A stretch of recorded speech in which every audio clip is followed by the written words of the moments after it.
Les élections servent-elles encore à quelque chose en Afrique?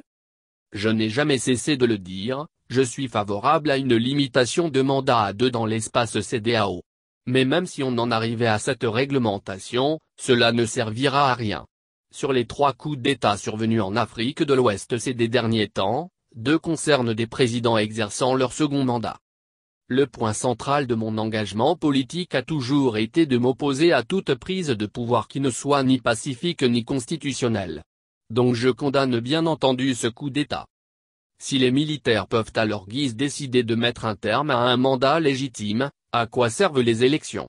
Quand on prend le cas du Mali, après le coup d'État de Sanogo, on avait fait une transition qui avait abouti à des élections, qui ont débouché sur un coup d'État.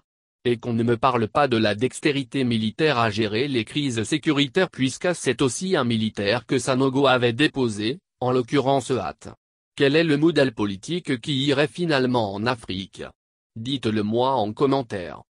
À mon avis, les agences de sécurité privées comme Wagner risquent de s'installer plus rapidement dans les pays africains, non pas pour lutter contre d'éventuels djihadistes, mais plutôt pour protéger les présidents africains de leurs propres armées.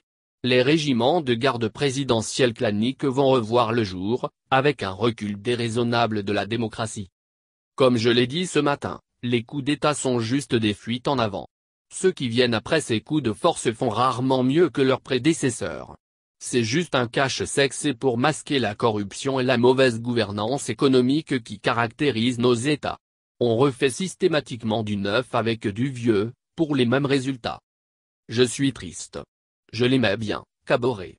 Sa grande erreur a été de s'occuper des questions sociales et économiques, en croyant naïvement que ses militaires lui seront fidèles.